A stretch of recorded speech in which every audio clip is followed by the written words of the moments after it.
Alright, what's up everyone? Welcome back to another episode of Crypto, Coffee and LoFi. Good morning, good evening to wherever you are in the world right now. Obviously there's a lot of stuff, a lot of crazy stuff going on. We have Russia, Ukraine. Add that to the economic environment that we were already in. I would expect some volatility this week. So yeah, I'll just be taking it easy, probably stepping the risk down a little bit. Depending on how we can get this weekly close, we may actually see a decent opportunity for a relief rally. At the moment though, if we don't bounce here, then it's not looking too bright.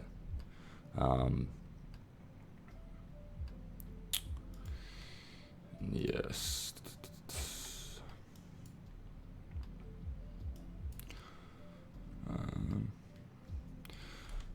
So, before we get started, a special thanks to Delta Exchange for sponsoring this series.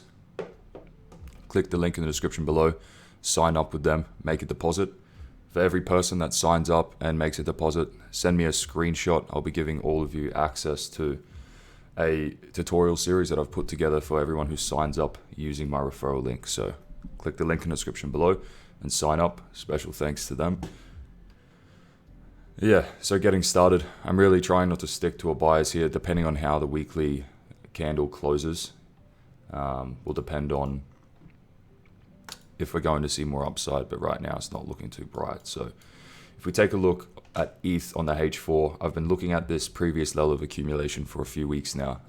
So feel free to go check out the previous episodes. And if you are new here and you're not really sure the pattern that I'm trading and how I'm drawing up the charts here, click the link in the description below.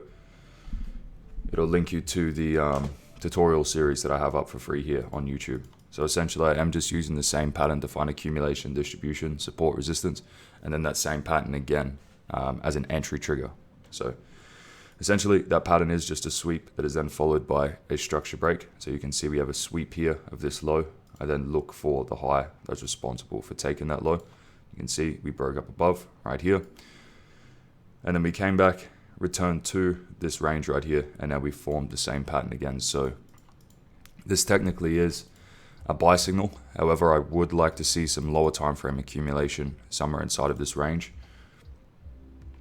The easy in, easy out indicator did just print a long signal on the M15, so I've entered that with low risk. Just keeping in mind, we are a few hours before the weekly close, so things could get a little shaky here, but I'm taking the position anyway. It does still fill the requirements of my strategy. So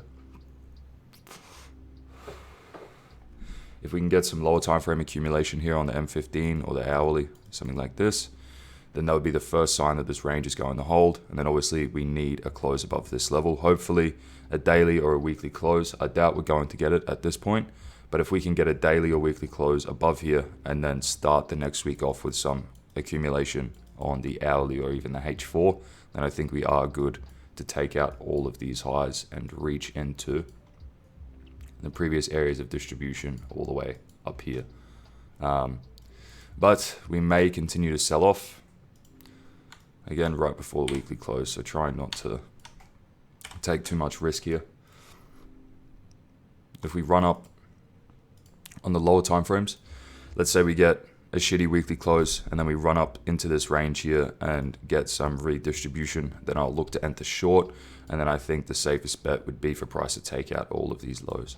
I am leaning bullish, but if we do get this scenario playing out, then we just have to take the strategy. We have to play the strategy as it comes. So if we get that distribution up around this daily level of supply after the daily close, then taking out these lows next week is going to be likely, and then taking out these lows. And then we also have to ask ourselves, if we take out all of these lows, where is the next level of support? It isn't for a while, all the way down below $1,000. I'm trying not to fearmonger, but if we are going to see a massive dump, we're in the perfect, I guess, fundamental environment for that to happen. It is all quite unfortunate, but I still have to do my job. So if we get the bad weekly close, the bad daily close, and then some lower time frame distribution, I'll take the short. Hopefully we do get some accumulation though. Similar story on Bitcoin. I was hoping for a reach up into this previous area of distribution, but we didn't quite get that. I was in a long position that I got stopped out of. It was looking so fucking good too. So sad, but I'll go over that anyway. So sweeping out a low, breaking above the high is responsible for taking that low. And then once we break up, we then return into this range from the same pattern again. I said yesterday that I'll be setting limits right at this level and then looking to take profits around 41.6. Yeah, we got the retest of this level. You can see there was the drawing that I had up. I had my limits setting there. And then while I was sleeping, we decided to tank. Taking out these lows though, we are seeing some lower time frame accumulation slightly here. So if this can hold and then we can invalidate these levels, then I think for sure we're heading up to 41.6, 41.2 kind of area. But in saying that, similar story as well on Bitcoin.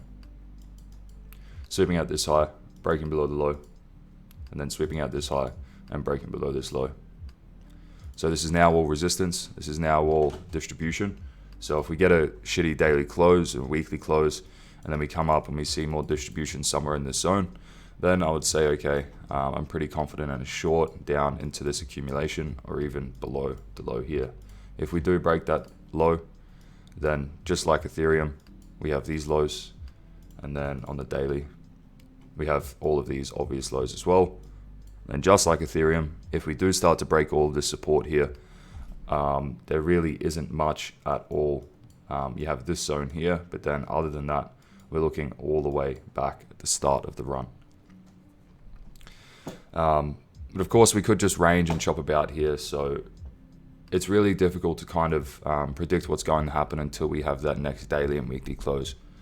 So without rambling on too much, I am in a long on ETH on the M15. Let's see if that plays out.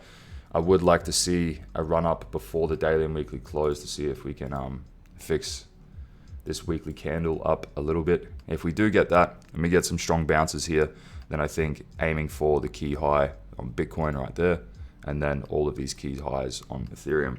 If we don't get the strong daily close, we get some lower time frame distribution, then I'll look to get short.